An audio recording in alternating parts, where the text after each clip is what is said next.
une des propriétés des substances qui sont liquides à température de la pièce, c'est leur viscosité. La viscosité d'un liquide, ça, c'est sa capacité à s'écouler lentement ou rapidement. Un liquide visqueux, comme le miel, par exemple, on dit il est visqueux, il s'écoule lentement. Beaucoup plus lentement, par exemple, que l'eau. L'eau, c'est un liquide qui est moins visqueux que le miel. Oui, et il y a deux facteurs d'un point de vue moléculaire qui vont influencer la viscosité. D'abord, l'intensité des interactions, l'intensité des liaisons intermoléculaires pour les molécules. Ah, ça, je comprends assez facilement ça, parce que s'il y a beaucoup de liaisons intermoléculaires entre les molécules, les molécules se retiennent bien les unes avec les autres, et si elles se retiennent bien, elles ont moins tendance à s'écouler. Donc, je comprends. Plus les interactions intermoléculaires sont élevées, plus la substance est visqueuse. Mais le deuxième facteur, qu'est-ce que c'est? La longueur des molécules, c'est que les molécules qui sont plus longues ont tendance à s'emboîter, s'entremêler les unes les autres. Ils se mélangent quand ils sont longues. Oui. Et dans le fond, ça fait comme une espèce de boulette, là, une espèce de moton, là. Ça s'écoule moins vite, simplement. C'est vraiment physique, c'est vraiment comme ça. Rien que ça. En fait, c'est sûr qu'on peut dire, lorsque les molécules sont plus longues, elles font plus de force de London. Ça, c'est vrai. Mais l'augmentation de la viscosité en fonction de la longueur, l'augmentation est beaucoup plus rapide que ne peut l'expliquer que les forces de London. Non, je comprends.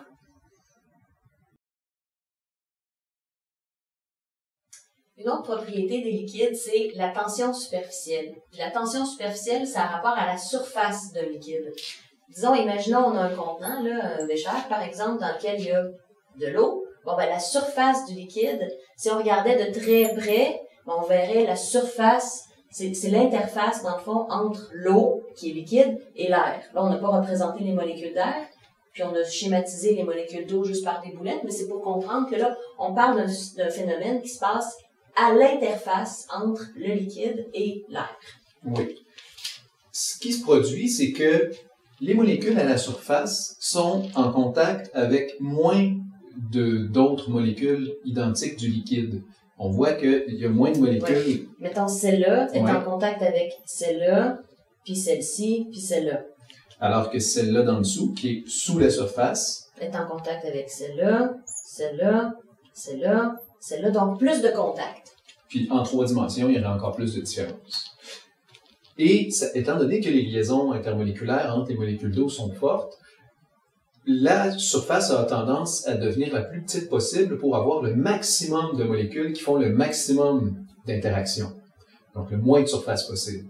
Parce que là, si on voulait, par exemple, appuyer sur la surface pour déformer la surface, ce que ça causerait une surface plus grande. Regardez, disons que on enlève ces molécules-là, parce que là, on a essayé d'appuyer, puis on a fait un creux dans la surface. Ça n'existe pas, là. Il n'y a pas un creux qui se fait dans la surface, bien sûr. Et pourquoi? Mais parce que si on fait un creux dans la surface, soudainement, on a plein de molécules qui font pas beaucoup de contact parce qu'ils sont en contact directement avec l'air.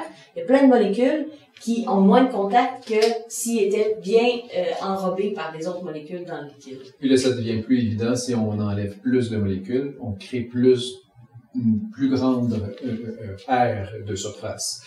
Et c'est ce qui fait que on est capable de faire flotter des petits objets à la surface de l'eau. En fait, pas flotter, mais on est capable de, par exemple, de déposer une aiguille à la surface de l'eau puis qu'elle reste à la surface, même si le métal est plus dense que l'eau, il devrait couler au fond.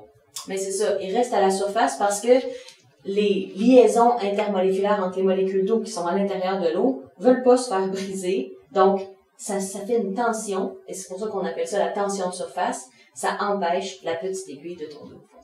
Oui. C'est le même phénomène pour certains insectes. Oui, les insectes du genre Géris, qu'on appelle des fois les patineuses, c'est des insectes, grâce au fait que leurs pattes sont hydrophobes, vont pas se mouiller, et à cause de la tension de surface qui va les empêcher de caler, ça va faire en sorte qu'ils peuvent se promener à la surface de l'eau. Mm-hmm. La troisième propriété des liquides qu'on va avoir, c'est la capillarité. Puis la capillarité, ça permet d'expliquer un phénomène que vous avez vu souvent en laboratoire, c'est-à-dire le ménisque. Le ménisque, ça c'est, par exemple, vous êtes habitué de voir le ménisque concave. Le ménisque concave, c'est par exemple quand on a de l'eau dans un tube de verre. On voit le la surface du liquide est inclinée vers l'intérieur. Ça, c'est parce que les molécules d'eau forment des interactions fortes avec la surface du verre. Donc, le verre... Il y a comme des petites interactions là, ici, là, Oui. avec le verre. Par exemple, dans le verre, on a des groupements OH. C'est formé de dioxyde de silicium, entre autres, le verre. Donc, mais à la surface, il y a des groupements OH. Ça fait des ponts hydrogènes avec les molécules d'eau. Absolument. Ensuite, on a des fois des ménisques convexes. Il y a certaines substances qui font des interactions fortes, mais entre ses propres particules, mais pas des interactions fortes avec la surface du verre. Dans ce cas-là, ça fait un ménisque convexe. C'est plus rare, hein? Oui. On donne souvent l'exemple du mercure. Le mercure qui est un liquide métallique. Donc, un liquide métallique, ça fait des liaisons métalliques et le métal en question ne peut pas faire des liaisons métalliques avec le verre. Donc, ménisque convexe. Puis c'est quoi le reste de la capillarité? La capillarité, on parle de capillarité aussi lorsque, par exemple, on trempe un morceau de papier dans l'eau et l'eau va monter dans le papier. C'est vrai, c'est comme ça vainc la gravité, hein? Ça monte vers le haut, l'eau dans un papier. Ça, c'est dû encore aux liaisons intermoléculaires entre le matériau et le liquide. Et là, dans l'exemple du papier, encore une fois, on a des groupements OH dans la cellulose du papier. Puis là, l'eau fait des liaisons intermoléculaires fortes avec ces molécules du papier. Et là, ça monte, et ça monte, parce que c'est favorable. Ça veut dire qu'il y a des liquides qui ne monteraient pas dans le papier. Oui, ou qui, dans le fond, qui ne mouilleraient même pas le papier. C'est ça. Et puis, il y a probablement aussi le phénomène qu'on voit dans les tubes capillaires avec lesquels on travaille au laboratoire. Oui, et encore une fois, là, étant donné que le tube est mince, la quantité de liquide qui est nécessaire pour monter est très faible.